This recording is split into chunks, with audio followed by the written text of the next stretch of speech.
Bonjour, on va aujourd'hui parler un petit peu de théorie autour du logarithme et puis voir un peu à quoi ça ressemble, comment il est apparu par une présentation un peu naïve.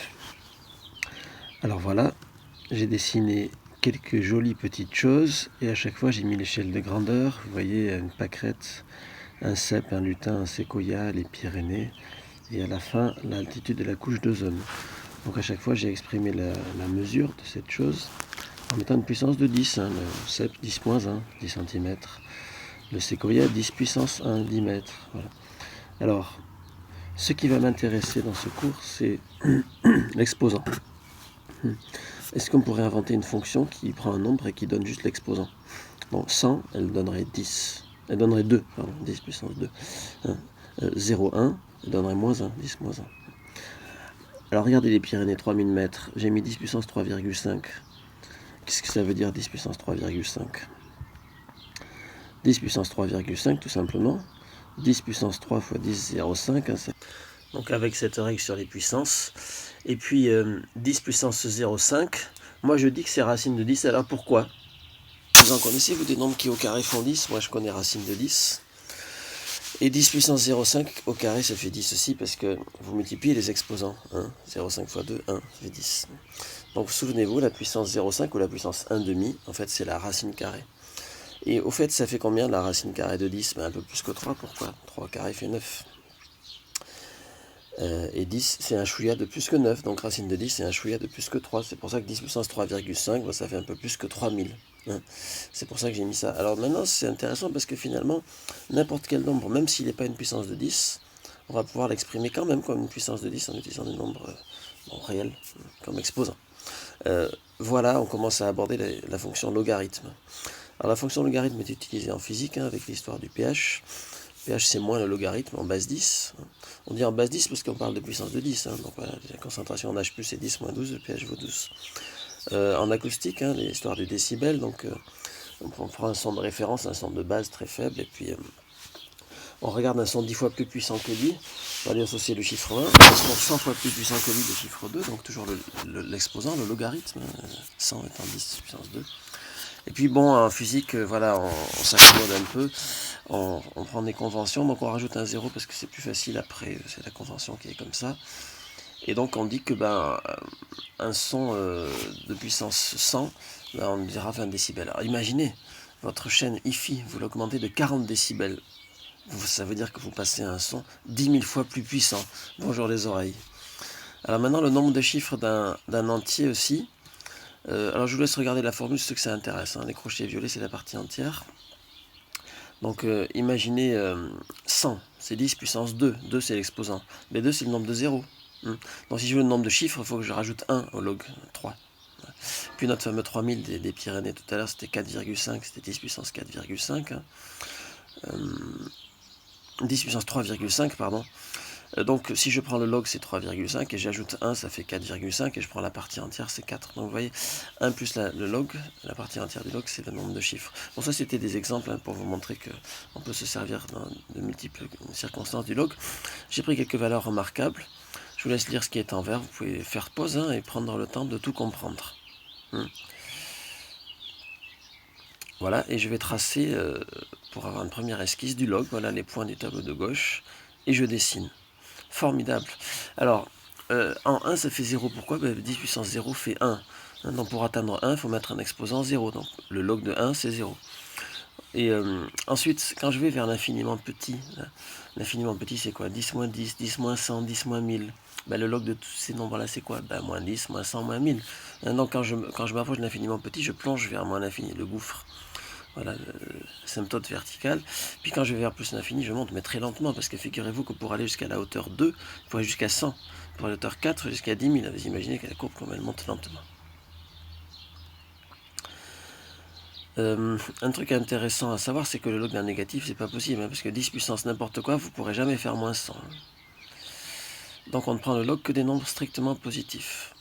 On ne peut pas prendre le log de 0 non plus, parce que 10 puissance quelque chose égale 0, il faut se lever de bonne heure. Alors on va prendre des équations avec x en exposant, par exemple celle-ci.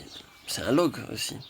Mais simplement, on part d'une puissance de 2, pas d'une puissance de 10. Alors on appelle ça log en base 2, de 512.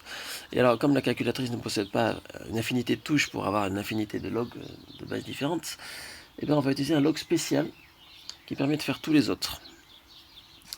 Donc, c'est le log qu'on appelle ln. Vous ne pouvez pas l'oublier. Et on fait ln du nombre divisé par ln de la base. Et ça vous donne n'importe quel log. Voilà, si c'était pas 2, si c'était 3 puissance x et 512, vous ferez ln de 512 sur ln de 3. Alors c'est un log spécial, c'est-à-dire c'est juste un log d'une certaine base, parce que tous les logs sont juste des logs d'une certaine base. Hein. Mais simplement, je ne vous dis pas laquelle. Voilà, vous allez voir pourquoi plus tard. Hein. Le ln veut dire logarithme naturel ou logarithme de Neper. C'est Monsieur Neper, un Écossais qui a inventé ça. Vous verrez au lycée, ou plutôt quand vous continuerez les maths après le lycée, 2 Écossais qui apparaissent. Hein, c'est Neper qui a inventé le logarithme.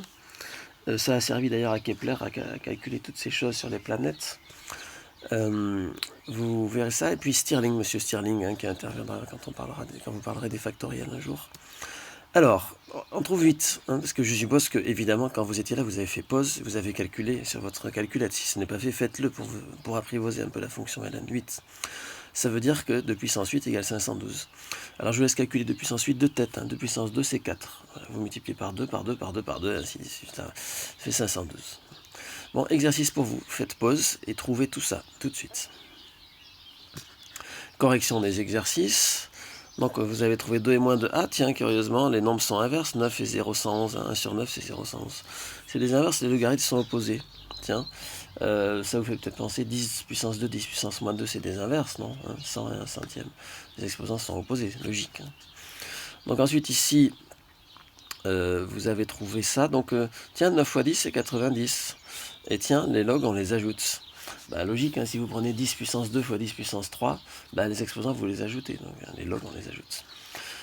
Ensuite, ici, pour le 2, on trouve 2,5. Ben, faites pause et puis calculez, comme on a fait avec les Pyrénées tout à l'heure, hein, 2 puissance 2,5. Voilà, donc vous avez trouvé 2 puissance 2, c'est 4. 2 puissance 0,5, c'est la racine de 2. Alors, racine de 2, attention à connaître par cœur. Hein. Ces 3 nombres-là sont à connaître par cœur. Le E, tiens, je vous dis pas ce que c'est, on verra plus tard. Et donc, 4 fois racine de 2. Là aussi, faites pause, faites 2 têtes. Je vous encourage à calculer 2 têtes. Hein, pour multiplier par 4, ben, vous multipliez par 2 et encore par 2.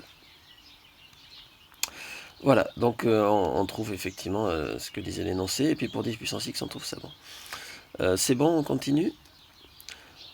Alors, tiens, retenez bien celui-là, le log de 10 en base 2, c'est 3,32. Pourquoi? Parce que simplement, je vais le marquer dans notre tableau de tout à l'heure, hein, je marque les logs en base 2 maintenant. Puis on va tracer la courbe des log 2, alors il va avoir quelle allure par rapport à la courbe des log 10? Eh bien, elle va être plus étendue, parce que si vous voulez, pour faire 10... avec une puissance de 10, bah, c'est 10 puissance 1. Mais avec une puissance de 2, c'est 2 puissance 3, 32. Il faut en mettre plus. C'est logique, parce que 2 puissance 3, ça fait 8. Hein, et 2 puissance 3 plus un choya, ça peut faire 10. C'est possible. Donc voilà, pour atteindre un nombre avec une puissance de 10, ben, c'est une chose, mais atteindre un nombre avec une puissance de 2, vu que la base est plus petite, il va falloir gonfler un peu l'exposant. C'est pour ça que le log 2, il est plus haut, à droite de 1, et il est plus bas, à gauche de 2. Alors maintenant, ce que je voulais dire, c'est que les courbes des logs, elles ont toutes la même allure finalement. Hein. Voilà, elles ont toutes la même allure, et leur dérivée, c'est quelque chose sur x. Alors je vous présente si vous pensez que vous n'arriverez pas à dormir tant que vous n'aurez pas compris pourquoi la dérivée d'un log c'est 1 sur x, pourquoi je vous félicite, c'est-à-dire que vous avez la curiosité des maths, je vous mets une petite démonstration. Attention, c'est pas celle que vous verrez en classe, hein, c'est une autre. Alors, voilà, c'est parti, elle va s'incruster dans l'image en bas à droite. Donc vous pouvez regarder, hein, c'est de la curiosité mathématique un petit peu. Vous savez, en maths, on peut aborder les démonstrations dans tous les sens et prendre une chose pour axiome et l'autre pour théorème. Donc on verra ça peut-être dans une autre vidéo. Alors maintenant, la question que je pose, c'est que la dérivée des logs, c'est toujours quelque chose sur x.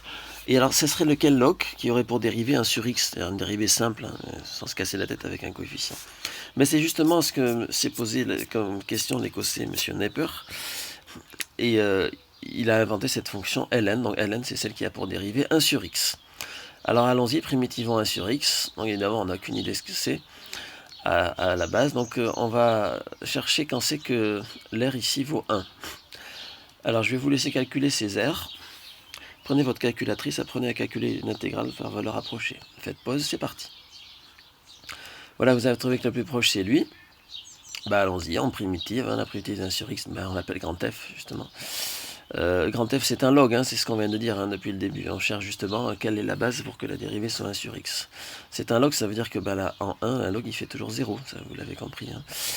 Donc ça veut dire que ce truc qui vaut 1, c'est le log dans la base qui nous intéresse de 2,7.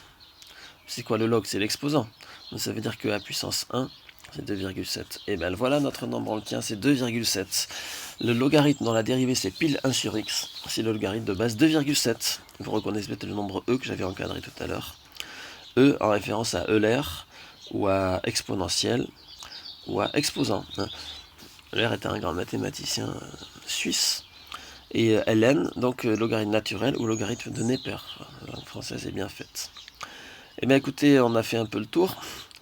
Voilà donc le ln. Donc ln de e, ça fait 1. Et puis vous avez ces choses à mémoriser. Et puis surtout cette formule, regardez bien. Hein, donc ça, c'est ce qu'on vient de dire depuis le début. Hein, le ln il permet de calculer le logarithme en base a. On va multiplier par ln de a à gauche et à droite, on obtient ça.